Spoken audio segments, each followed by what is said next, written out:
So we're going to cover some common misconceptions and some frequently asked questions about the ketogenic diet, or how I prefer to label it as more of a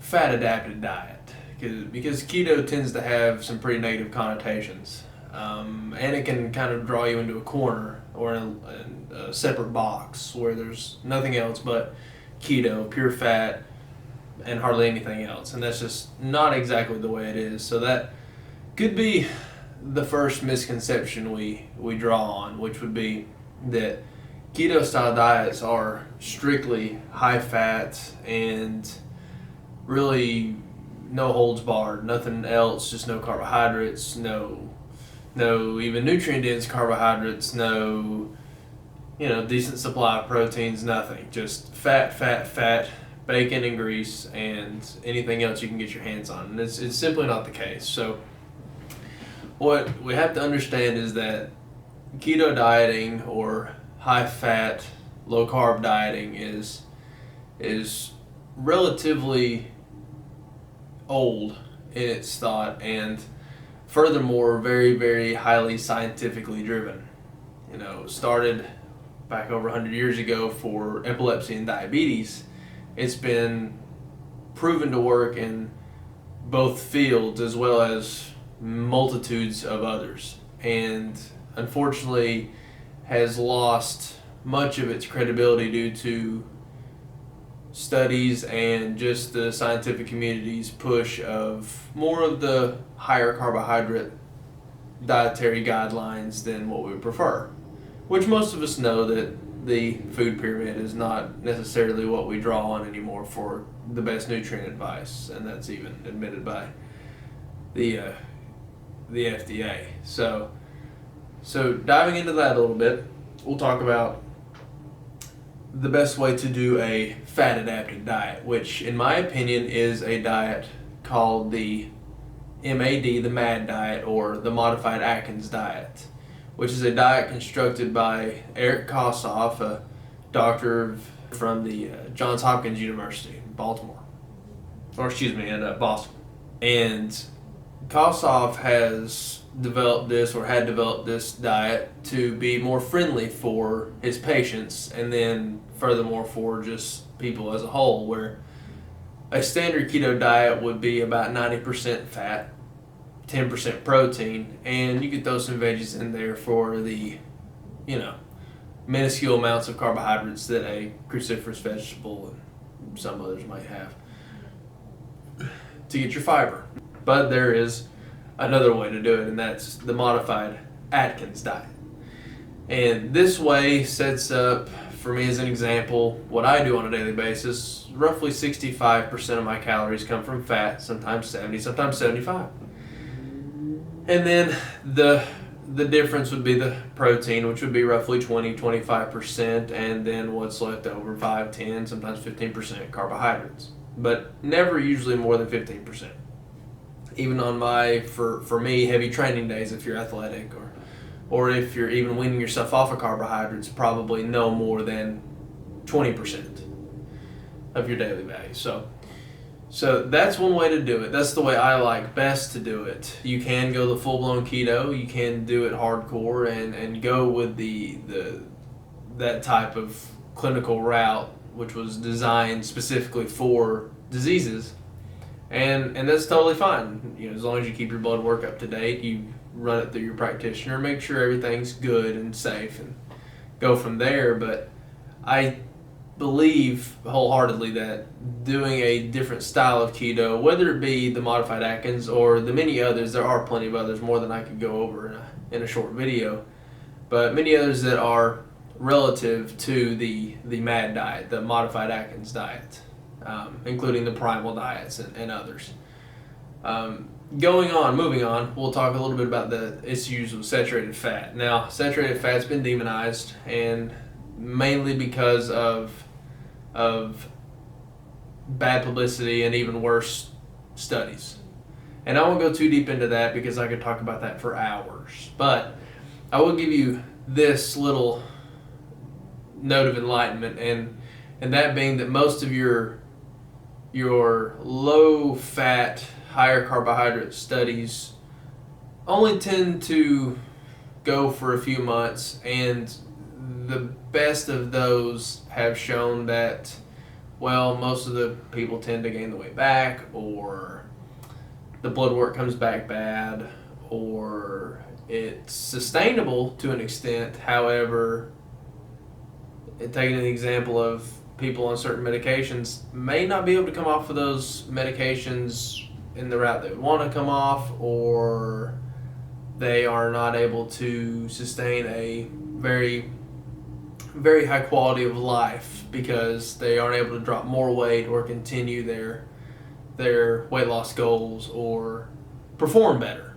Or they're still, they may get rid of one symptom, they may lose some inches, or they may lose some fat, they may lose a lot of fat, but they still struggle in other areas. And from my research and much of the research done by the people I've researched, it seems very apparent that though demonized, the higher fat diets, lower carbohydrate, and keeping the protein moderate, generally, and this is important, generally between half a gram to a gram per kilogram of lean body mass or body weight, if you don't want to go into it too deep, which those can be fairly different. So I would recommend getting your body mass done to figure out what that is. Excuse me.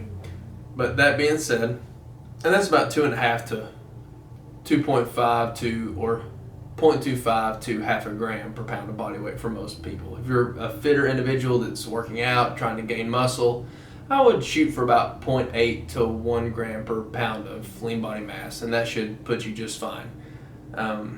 Speaking from experience, I've done double that, I've done less than that, and I've done right in the middle where I just told you, and I've found over the last decade that right in the middle is the best by far.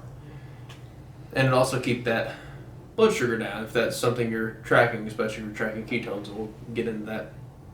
Now, on the issue of how saturated fat may be bad for you, well, the studies just don't show it. Now, studies that are high in carbohydrates, high in fats, high in proteins, or not at least subtracting the carbohydrates and mediating the protein, are generally going to lead to negative effects. Furthermore, most of the studies that are cited for low carbohydrate, high fat diets tend to, and I can think of two right off the top of my head that have been cited over 250 times. Unfortunately, they are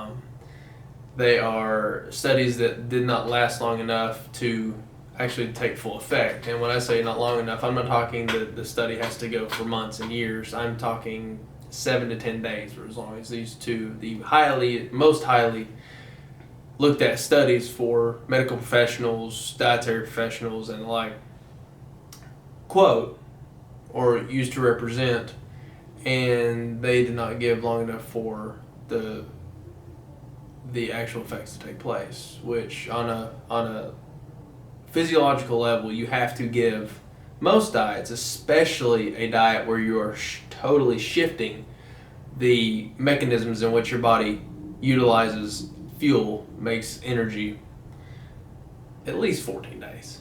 And that is profoundly founded in the research. That is by far and above one of the most stated and proven facts, that 14 days all the way up sometimes to the case of a month need to be had to actually see a difference. And usually in that month it's a drastic difference, or 2 weeks it's a drastic difference for individuals following a high fat, low carb diet.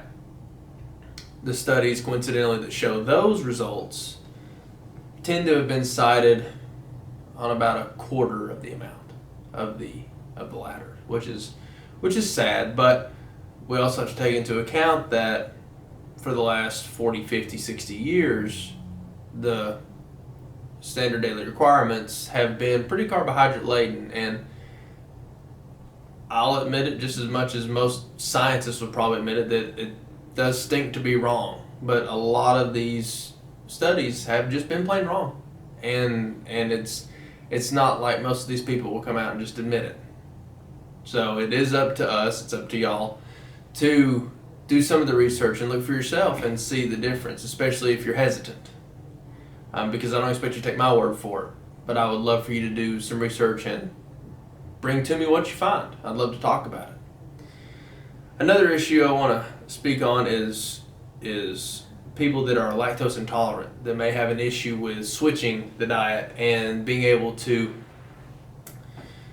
eat the amount of fat they would need to maintain their energy throughout the day and get their macronutrient levels in, and not feel absolutely terrible because they're having to, spend half the day in the restroom because of the amount of dairy they're having to eat.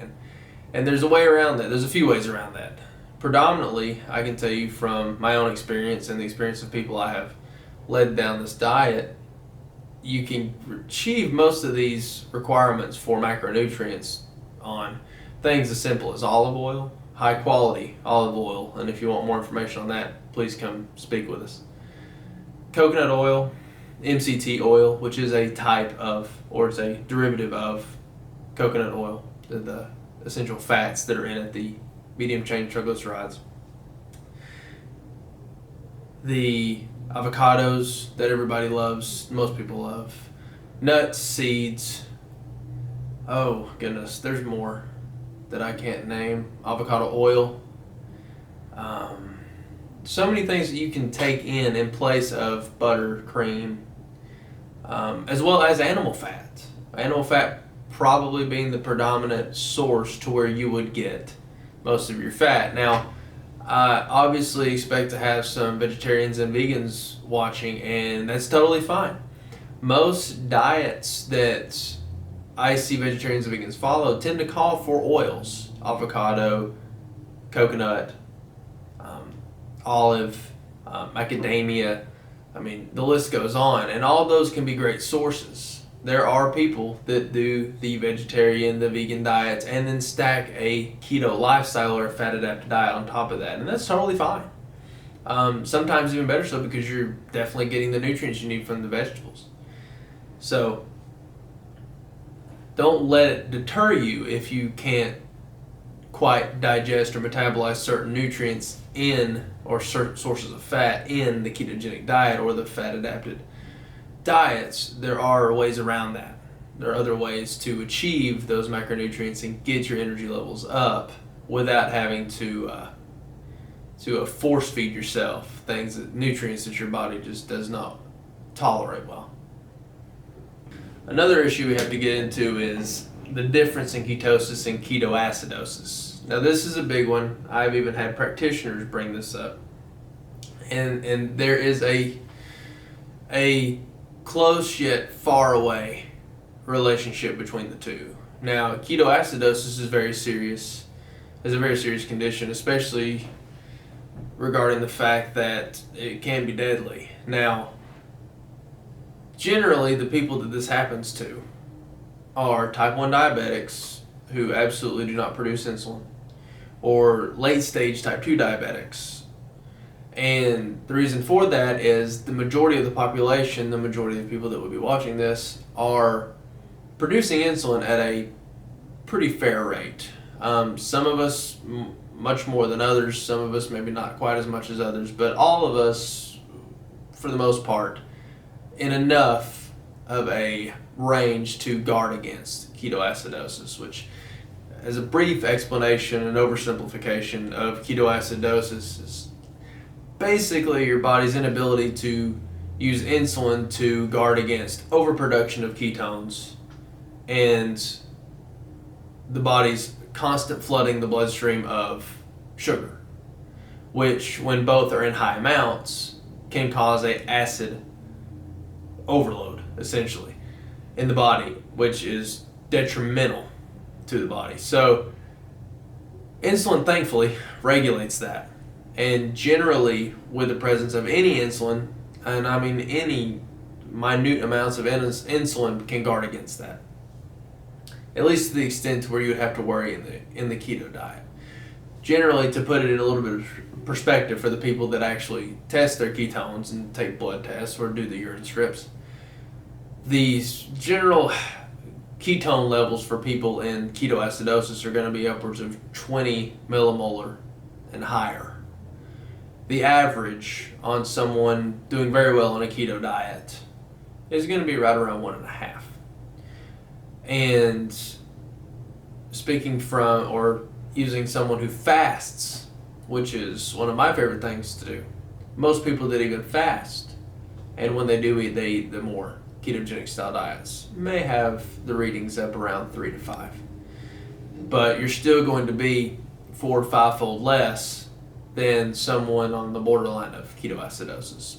So it is something to keep in the back of your mind. It is something that should not be understated. Unfortunately, though, it is something that is quite overstated generally when talking about the ketogenic diets and the fat adapted diets. Another thing that's very important to address is LDL cholesterol. That would be that 2-ton elephant behind me in the room. So LDL cholesterol, more likely than not, and especially if you've done the diet already, you probably have seen, will go up.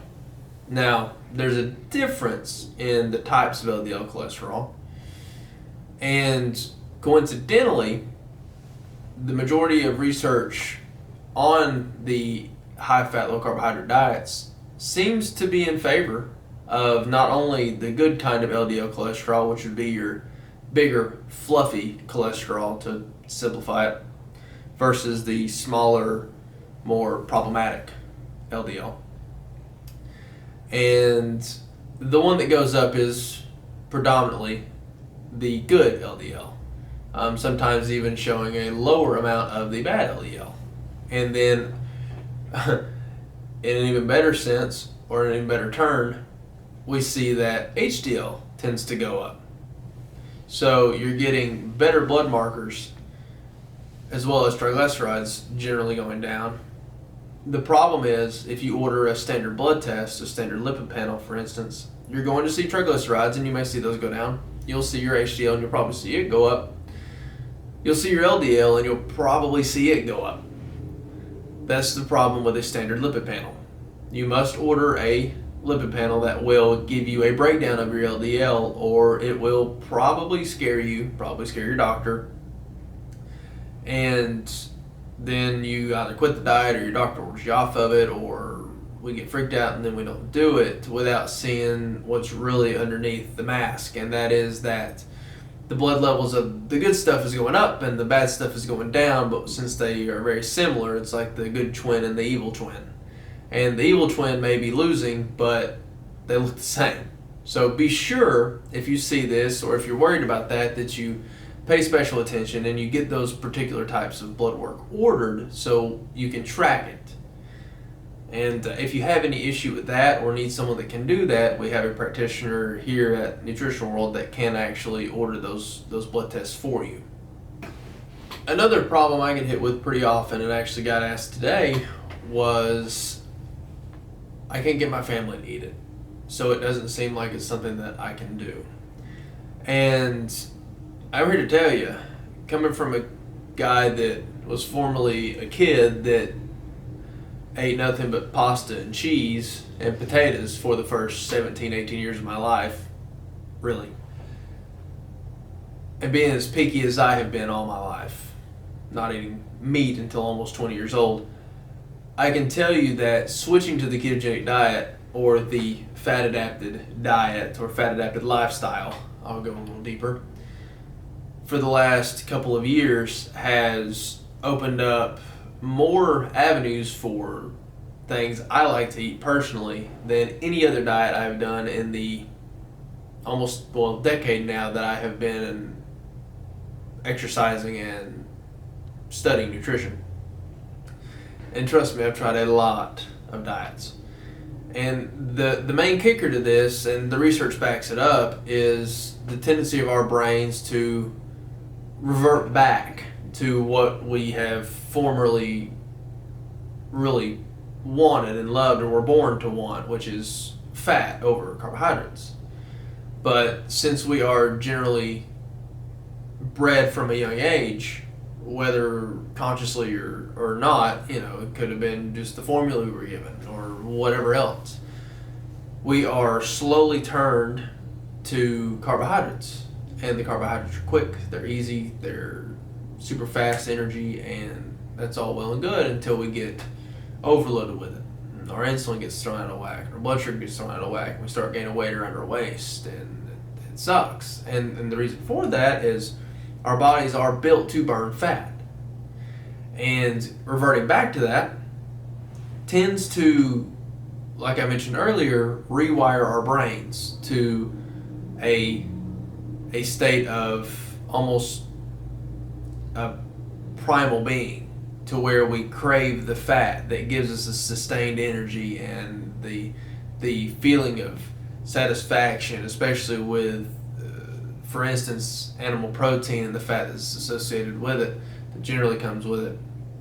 That feeling of satiety, that full feeling that you would get with, say, 4 or 5 rolls from Logan's Roadhouse, and you can achieve the same effect with a 10 or 12 ounce steak and some broccoli. And I'm talking like a ribeye steak with all the fat. And the difference is, as our brains shift and we decide, and we start changing to craving that fat, that we feel better, for one, because the inflammation gets lower and the energy gets higher. And after the first few days or a week or two of feeling kind of low and maybe a little grumpy because we're not getting the sugar that we crave so bad that it's like a drug having to wean ourselves off of, because it is.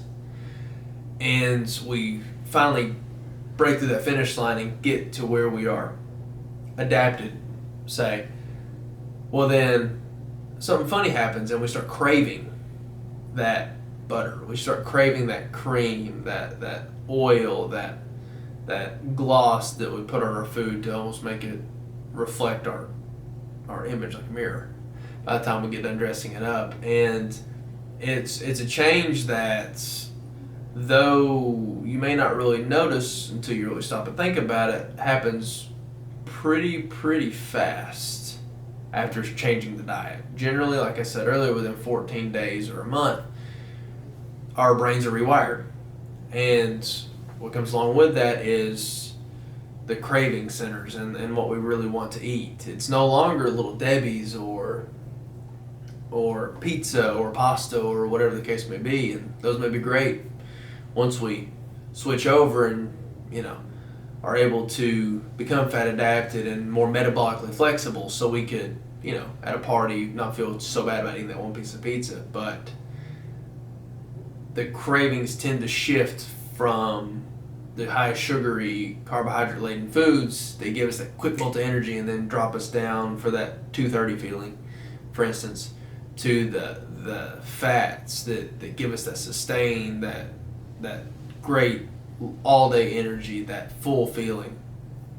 And that's really something that is pretty mind blowing, especially if you've never actually realized that if this diet is something, or this style of life really is something you're wanting to change to. I highly recommend it, if for nothing else, for that experience, because as anyone that's quit sugar will tell you, it's extremely hard. And if anyone's quit any other drug or smoking or anything of that sort, it's breaking a habit just like that, sometimes worse.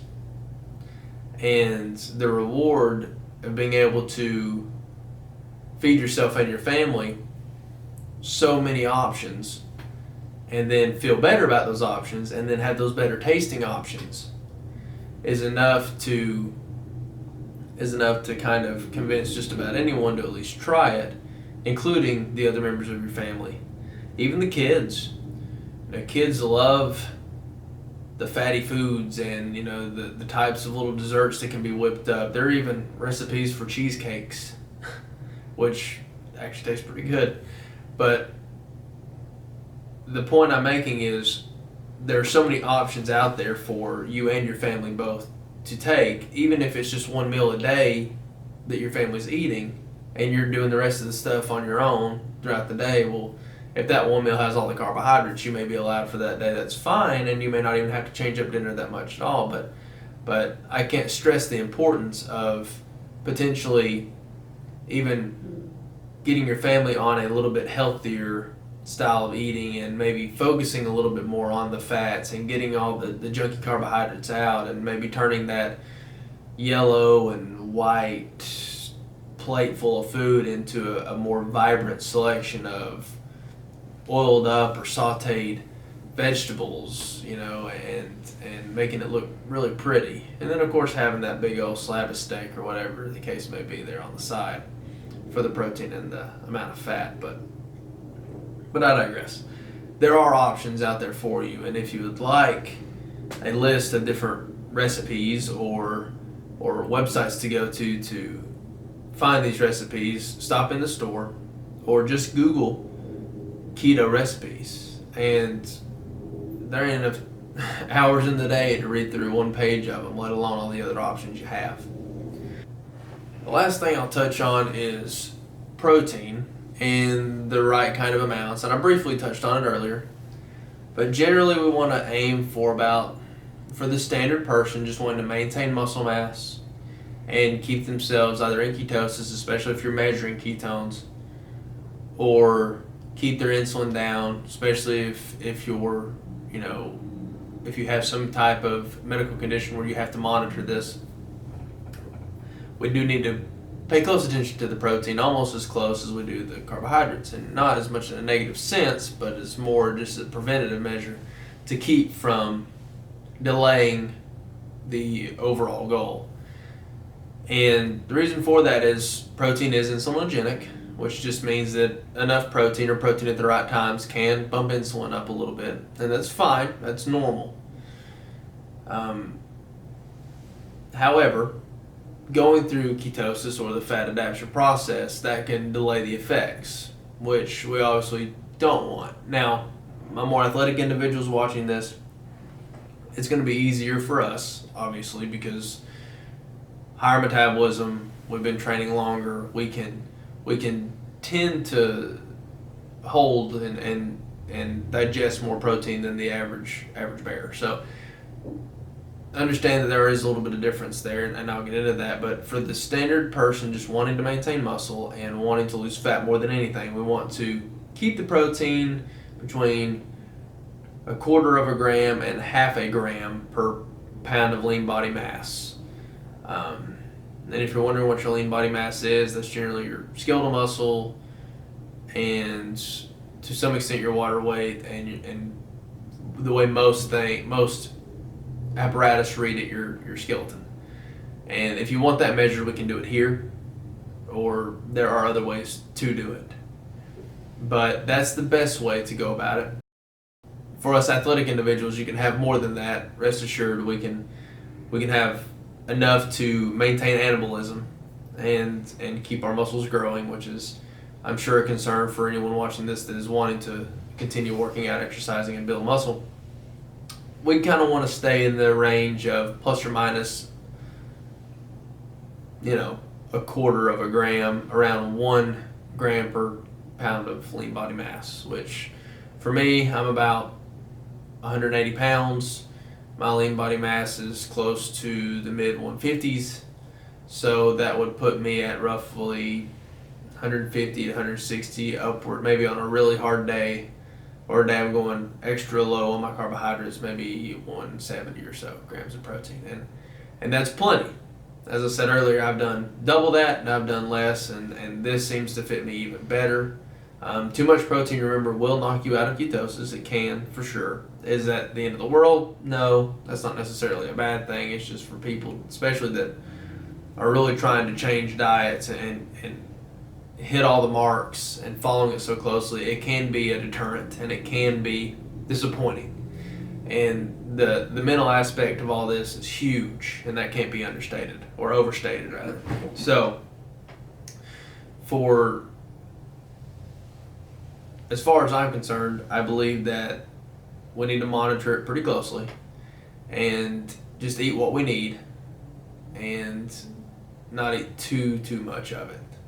And that will also allow for more room for fat, for the healthy fat that we want to keep us, on the low inflammatory side, because protein can also be pro-inflammatory if we eat too much. So coming from a guy that's always been kind of high on the protein and, the guy that most people would say, hey, talk to him if you want to talk about protein or anything like that. I'll tell you first that it's very important, but it can also be very, very overstated.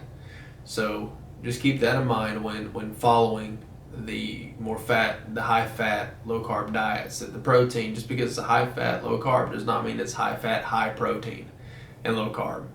The protein needs to be delegated correctly amongst the individuals doing it, whether it be moderate, like I said, just to maintain muscle mass, or a little bit higher to facilitate new growth while still keeping you in the good fat adaptation range.